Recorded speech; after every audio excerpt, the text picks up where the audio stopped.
Good evening, students. I am Priyota Nandi and I welcome you to the YouTube class organized by Parul Prakashani, a publication house all the students prefer both in West Bengal and Tripura. I am an English teacher and today I shall be discussing the first poem in the syllabus of class 10 under Tripura Board of Secondary Education, which is The Dust of Snow by Robert Frost. For your easy understanding, I shall be discussing the poem in the vernacular, that is Bengali.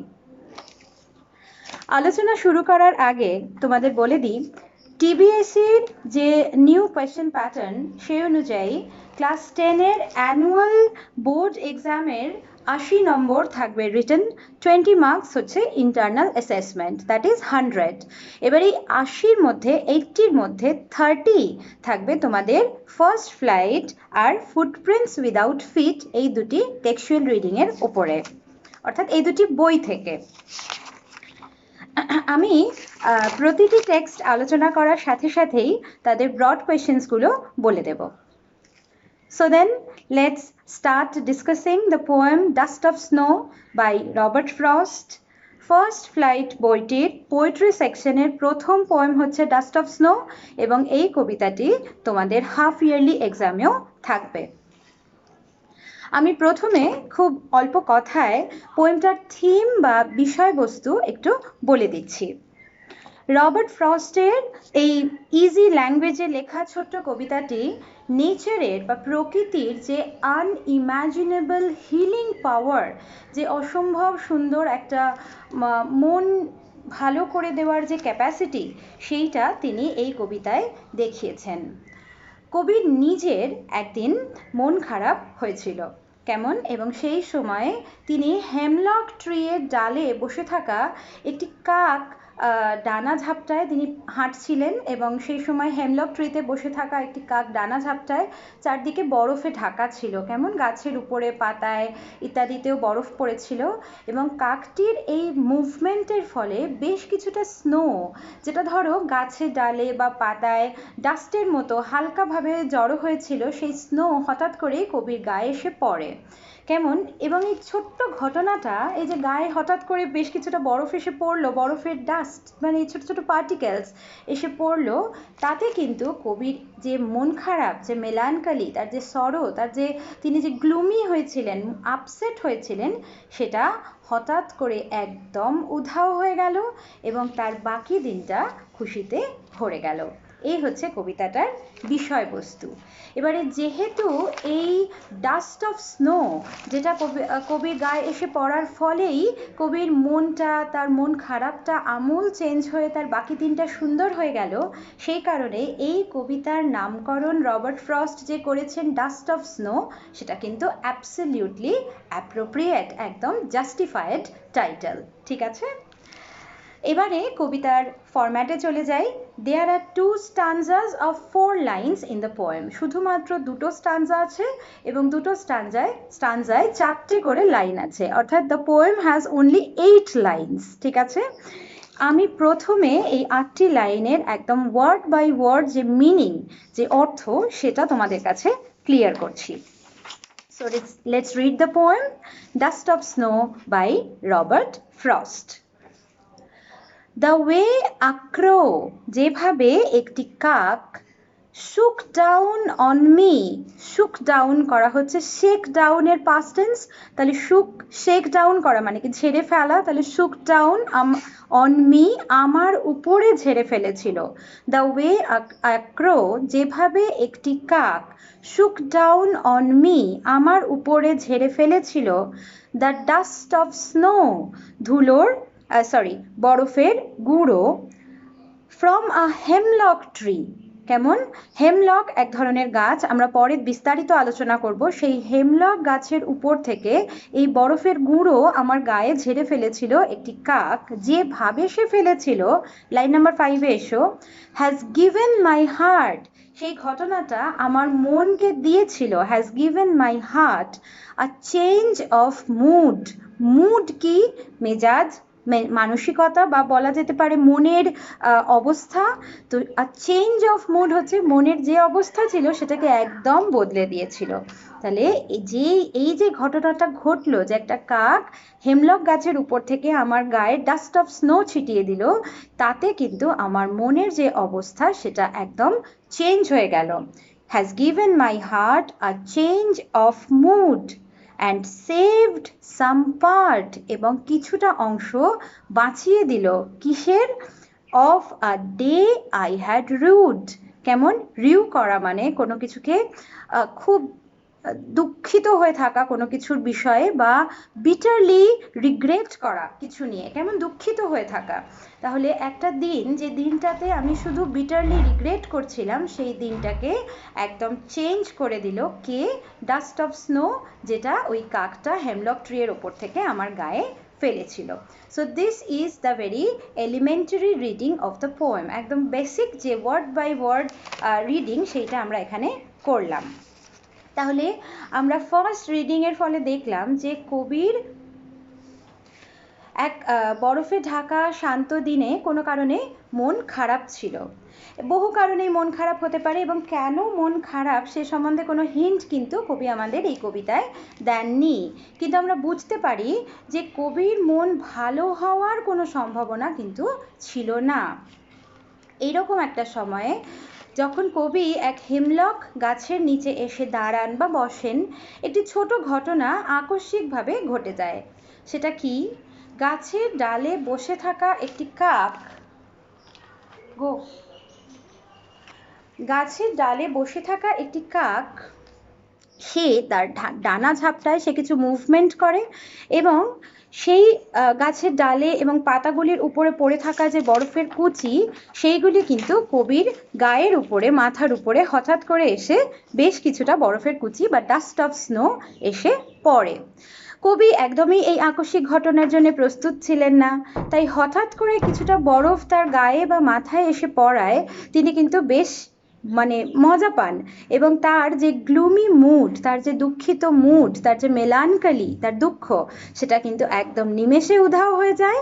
তার বাকি দিনটা সুন্দর বা delightful হয়ে ওঠে। ঠিক আছে, এবারে আমরা ডাস্ট অফ স্নো পোয়েমটাকে একটু ক্রিটিক্যালি অ্যানালাইজ করব। এ প্রসঙ্গে আমি বলি যে তোমরা যখনই কোনো কবিতা পড়বে তাকে তোমরা ক্রিটিক্যালি অ্যানালাইজ করার চেষ্টা করবে, অর্থাৎ তার যে ডিপার মিনিং সেইটা বোঝার, বের করার চেষ্টা করবে, এবং যে লিটারারি ডিভাইসেসগুলো পোয়েটরা ব্যবহার করছেন সেইগুলোকে আইডেন্টিফাই করার চেষ্টা করবে। এতে তোমাদের অ্যানালিটিক্যাল পাওয়ার অনেকটা বাড়বে। বেশ, ডাস্ট অফ স্নো কবিতাটাকে ক্রিটিক্যালি অ্যানালাইজ করলে আমরা কি দেখি? একদম প্রথমে দেখি যে কবিতাটির রাইম স্কিমটা হচ্ছে, অর্থাৎ যে ছন্দে কবিতাটি লেখা সেটা হচ্ছে এ বি সি ডি। আমি একদম কবিতার কনটেক্সটে বলে দিচ্ছি। দেখো, প্রথম লাইনটা হচ্ছে দ্য ওয়ে আ ক্রো। ক্রোয়ের রাইমটাকে যদি আমরা এ বলি, ক্রোয়ের সাথে রাইম করছে the dust of snow, line number 3। আবার শুক ডাউন অন মি, অর্থাৎ মিকে যদি আমি বি বলি, তার সাথে রাইম করছে line number 4 from a hemlock tree, তাহলে সেটাও বি। তাহলে দেখো এ বি, পরের চারটে লাইনেও একইভাবে সি ডি। তাহলে this is A B C D is the rhyme scheme of the poem. এবারে আমি পোয়েমটার যে মেন লিটারারি ডিভাইস সেইটা সম্বন্ধে একটু আলোচনা করব। এই কবিতার একদম মোস্ট ইম্পর্টেন্ট লিটারারি ডিভাইস হচ্ছে দুটো। ওয়ান ইজ সিম্বল নিয়ে আমি পরে আসছি। প্রথমে বলি enjambment, which is the second most important literary device used in this poem. Enjambment কি? এনজ্যাবমেন্ট হচ্ছে যখন কবিতাতে একটা সেন্টেন্স শুরু হয়ে পরবর্তী লাইনগুলোতেও সেই সেন্টেন্সটাই কন্টিনিউড হয়, সেই বাক্যটাই চলতে থাকে, এবং কোথাও কোনো পাংচুয়েশন মার্ক থাকে না, ম্যাক্সিমাম কমাস থাকে, এবং ফুল স্টপ গিয়ে অনেক পরে আসে। অর্থাৎ আমরা বুঝতে পারি যে বেশ কয়েক লাইন ধরে একটি সেন্টেন্সই চললো, তখন তাকে বলা হয় এনজ্যাবমেন্ট। ওকে, এই কবিতাতে কিন্তু one single sentence is there obviously, তাহলে 8টা লাইনে আমরা এনজ্যাবমেন্ট দেখতে পাচ্ছি, and one single sentence is constituting the entire poem. ঠিক আছে, এবারে আমি চলে আসবো সিম্বলের পার্টে, which is the most important part of the poem. সেটা কি, এই কবিতায় সিম্বলিক্যালি কতগুলো জিনিস আছে যেটা আমরা সারফেস রিডিংয়ে হয়তো আলোচনা করিনি, কিন্তু symbolically they are very important, তাদের সিম্বলিক ডিপার মিনিং আছে। কি কি সিম্বলস রবার্ট ফ্রস্ট এই পোয়েমে ইউজ করছেন? 3 symbols are there. One is obviously the crow, second is the hemlock tree, and third is nothing but the dust of snow itself. ঠিক আছে, প্রথমে আমি দ্য ক্রো এর সিম্বলিক ইন্টারপ্রিটেশনে আসছি। ক্রো বা কাককে কাক মানেই বেশিরভাগ ক্ষেত্রে একটা নেগেটিভিটি, একটা নিয়তি বা খারাপের দূত বলে কাককে সাধারণভাবে মনে করা হয়। কেমন? এবং তার যে এই কালো রং, কর্কশ গলার স্বর, তার স্ক্যাভেঞ্জারের মতো নোংরা বা মৃত জিনিস খাওয়ার যে স্বভাব, তার ফসল নষ্ট করার যে টেন্ডেন্সি, এই সমস্ত স্বভাবের জন্যে কাককে ভালো কিছুর সাথে খুব একটা অ্যাসোসিয়েট সাধারণ দৃষ্টিভঙ্গি থেকে করা হয় না। কেমন? এ প্রসঙ্গে তোমাদের আমি A.N. গেজ বলে একজন কবি, তার লেখা দ্য ক্রো কবিতা থেকে দুটো লাইন পড়ে শোনাচ্ছি, দেখো সাধারণ ধারণা ক্রো সম্বন্ধে। The crow that curses at the corn. Curse করা মানে কি? অভিশাপ দেওয়া। তাহলে the crow that curses at the corn, শস্যের দিকে তাকিয়ে যে ক্রো অভিশাপ দেয়। কেমন? সে কিন্তু অভিশাপ শস্যটাকে দিচ্ছে না, সে সেই চাষিকে দিচ্ছে যে তাকে ওই শস্য খাওয়া থেকে আটকাতেও পারে। কেমন? অ্যাবিউজেস এভরিথিং, সব কিছুকেই সে অভিশাপ দেয়, খারাপ কথা বলে। He hopes to gain, abuses everything he hopes to gain, যা কিছু তার পাওয়ার, যেগুলো সে চাইছে, সেগুলো পাওয়ার পথে যাই তাকে বাধা সৃষ্টি করুক তার পথে, তাকেই সে অ্যাবিউজ করে। তাহলে দেখতে পাচ্ছ ক্রোয়ের সম্বন্ধে কি নেগেটিভ একটা চিন্তা বা একটা ধারণা মানুষের মনে অটোমেটিক্যালি আছে, যুগ যুগান্তর ধরে আছে। অর্থাৎ এটা একটা অ্যাকসেপ্টেড কনসেপ্ট যে ক্রো বা কাক যে শস্যের দিকে নজর দিয়ে বসে থাকে, যে কৃষককে অভিশাপ দেয়, কৃষককে অভিশাপ দিয়ে তার শস্যটা ভক্ষণ করতে চায়, সেই crow in general will be associated with negativity, যে তার সাথে নেগেটিভ কিছু, নেতিবাচক কিছু যোগাযোগ, বা গ্লুম, দুঃখের সাথে বা অন্ধকারের সাথে তার যোগাযোগ থাকবে। গ্লুম মানে দুঃখ। ঠিক আছে, তাহলে এই হলো দ্য ফার্স্ট সিম্বল।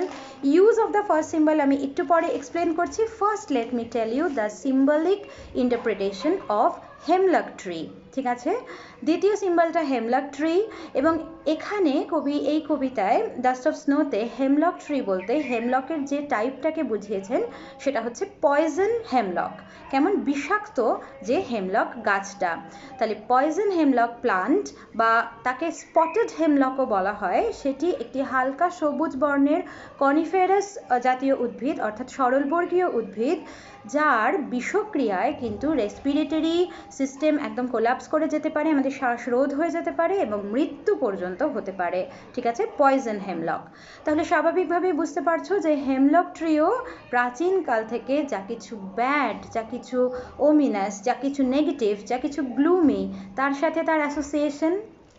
এইবার এই ক্রো আর হেমলক এরা প্রকৃতির অংশ হলেও আমরা দেখলাম যে এদের সাথে নেগেটিভিটির যোগাযোগ মানুষ করিয়ে রেখেছে।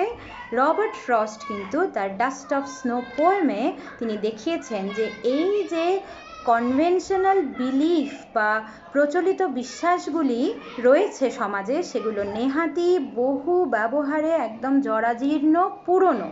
কেমন?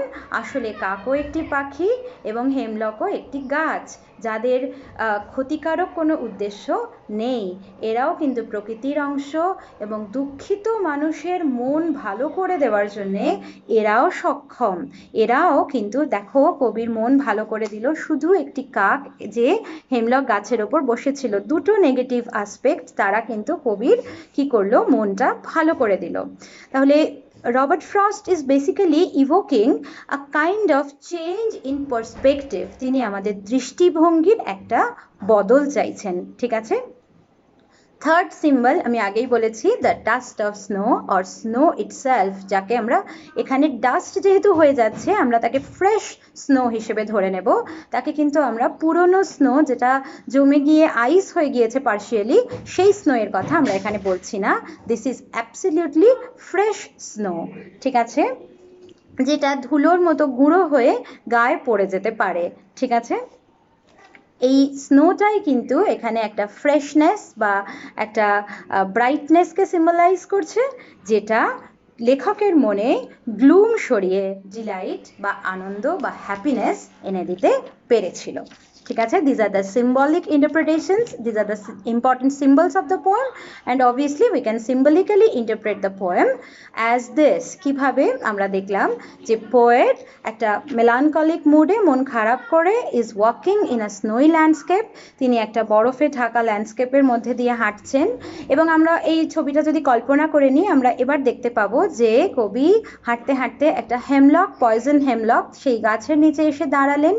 সেই গাছে বসে থাকা একটি কাক সাডেনলি কিছু মুভমেন্ট করলো, তার ডানা ঝাপটালো, যে ঝাপটের ফলে গাছের ডালে বা পাতায় আলগাভাবে লেগে থাকা ডাস্ট অফ স্নো, সেটা সেই ছোট ছোট very small particles of snow, সেটা হঠাৎ করে ঝরে কবির গায়ে পড়লো, এবং এই একটা ছোট্ট সুন্দর ঘটনায় কবির মনের যা মেলানকালি, যা মন খারাপ, সেটা হঠাৎ করে সাডেনলি একদম উধাও হয়ে গেল, ঠিক আছে।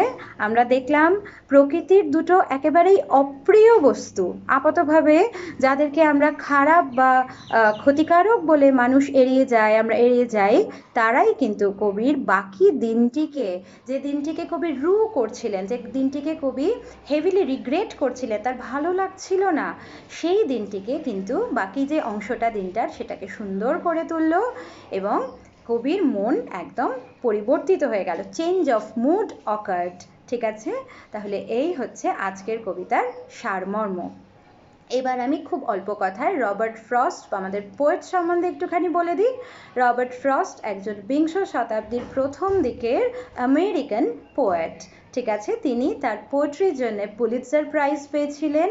তার কবিতায় আমরা আমেরিকার যে রুরাল লাইফ, কেমন যে গ্রাম্য জীবন, যে রুরাল ল্যান্ডস্কেপ, গ্রাম্য যে ভূপ্রকৃতি, তার একটা চমৎকার চিত্র পাই।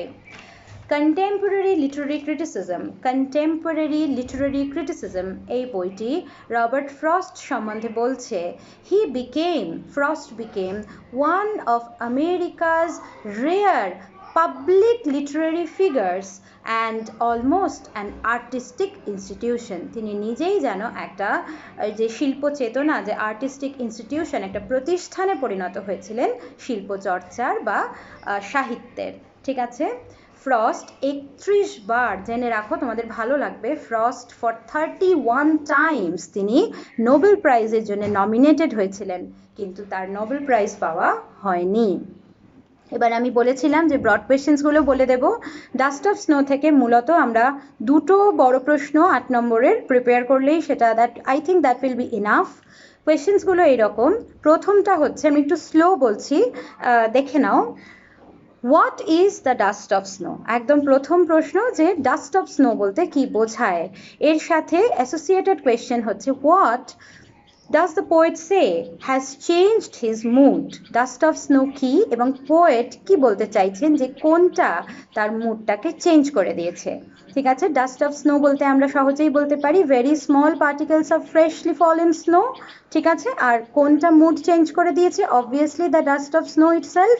আমরা এক্সপ্লেন করে বলবো যে the poet was walking on a snowy landscape when he comes and stands under a hemlock tree, যেখানে একটা ক্রো বসেছিল, এবং thanks to the crow's movement some particles of snow had fallen on the poet, and somehow this little incident changed the poet's mood, ঠিক আছে। এবার আমরা question number 2-তে আসছি। এটা একটু ভেবে লেখার প্রশ্ন। দেখো, comment on Frost's presentation of nature in the poem dust of snow. Dust of snow কবিতায় রবার্ট ফ্রস্ট কিভাবে প্রকৃতিকে, নেচারকে প্রেজেন্ট করেছেন।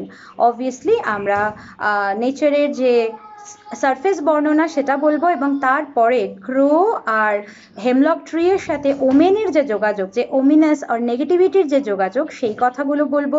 ডাস্ট অফ স্নো যেভাবে ফ্রেশনেস আর রিজুভিনেশনকে সিম্বলাইজ করে সেটা বলবো, এবং ফাইনালি আমরা নেচারের প্রেজেন্টেশন নিয়ে আলোচনা করব। এই প্রেজেন্টেশন অফ নেচারের আরেকটা অল্টারনেটিভ কোয়েশ্চেন এটা হতে পারে, what do the crow, the hemlock tree and the dust of snow symbolise in the poem. তিনটে সিম্বল এরা কি সিম্বলাইজ করে সেটা আমরা আলোচনা করে দেব। ঠিক আছে, that's all for today. See you soon, তোমাদের সাথে শীঘ্রই দেখা হবে। Please subscribe to the channel, Parul Prakashani's channel of online teaching, and let me know how have you liked my class. Thank you.